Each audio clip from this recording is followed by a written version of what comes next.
नमस्कार, मैं ज्योति श्रीवास्तव। आप देख रहे हैं सी न्यूज भारत।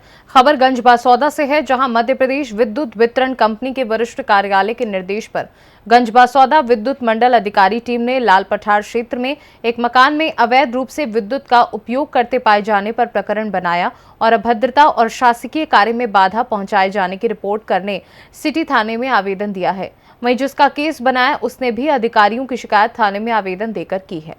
बता दें कि शुक्रवार को जेई मृणाल मोहित, हुकुम प्रजापति, दीपेश यादव, वैभव गुरु, ललित दांगी आदि ने स्वरूप नगर लाल पठार क्षेत्र में कई जगह निरीक्षण किया, जहां एक मकान में अनाधिकृत रूप से मीटर की इनकमिंग के पहले कटकर करीबन 20 फीट की पीली एवं लाल पीवीसी केबल जोड़कर एवं मीटर वाइज पास कर विद्युत का अवैध उपयोग करते पाए जाने पर उसके विरुद्ध विद्युत अधिनियम की धारा 135 के तहत विद्युत चोरी का प्रकरण दर्ज किया गया और बिना ट्रेडमार्क के हीटर की जब्ती की और जैसे ही कूलर की जब्ती की तो उस परिवार द्वारा कर्मचारियों से अभद्रता की गई और शासकीय कार्य में बाधा पहुंचाई गई।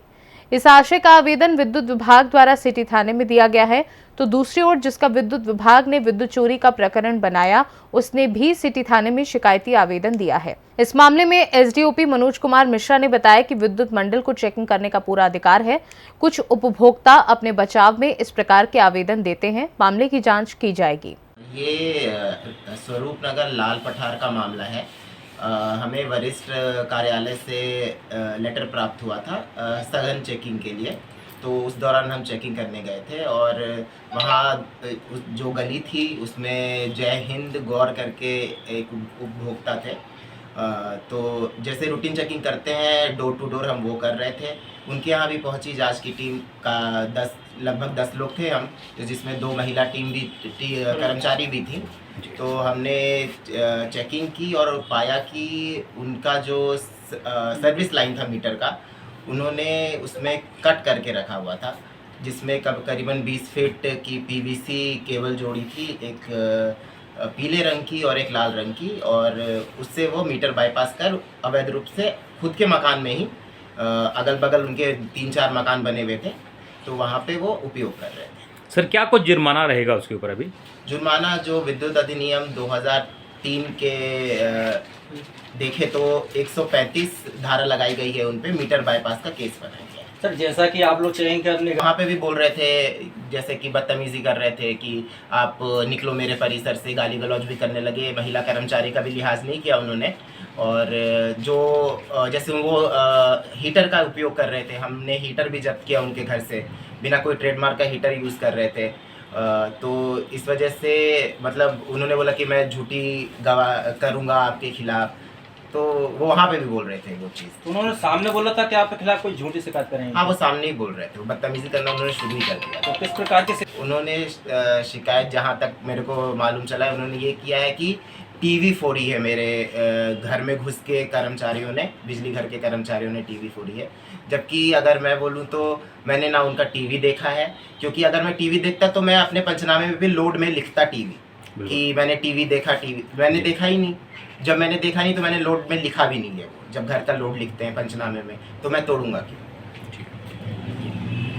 मेरे संज्ञान में अभी आया है ये, मेरी जानकारी में मैंने आपके आने के बाद ही पता किया है।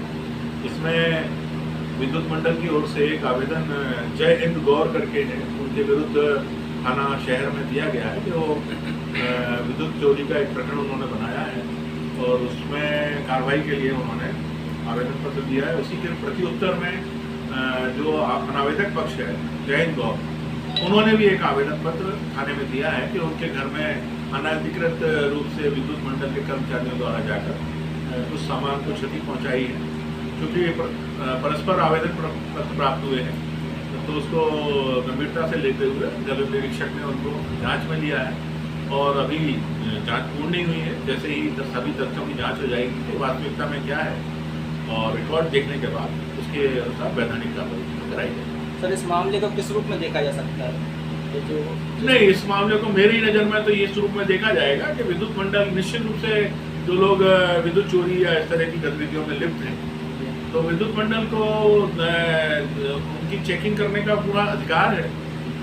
ये जरूर है कि कतिपय मामलों में कुछ लोग जो है, जो ग्राहक हैं, वो उपभोक्ता हैं, वो अपने बचाव के लिए इस तरह के आवेदन पत्र देते हैं और सभी परिस्थितियों को देखना पड़ेगा। अगर इस तरह की कोई अड़चन थी तो विद्युत मंडल को अगर ऐसा लग रहा था तो उनको भी पुलिस सहायता लेकर जांच करने जाना चाहिए था। लेकिन ठीक है, परिस्थितियां उनको लगा होगा कि अगर वो बात पहले पुलिस को सूचना देंगे तो कहीं शायद वो साक्ष्यों को नष्ट न कर दे, क्योंकि उन्होंने तत्परता से कार्रवाई की होगी। लेकिन फिर भी सभी तथ्यों की जांच की जाएगी, उसके बाद ही इसमें कार्रवाई की जाएगी। गंजबासौदा से सी न्यूज संवाददाता हेमंत आनंद की रिपोर्ट। फिलहाल इस खास रिपोर्ट में बस इतना ही। वक्त एक छोटे से ब्रेक का। ब्रेक के उस पार खबरों का सिलसिला लगातार जारी है। आप देखते रहिए सी न्यूज भारत।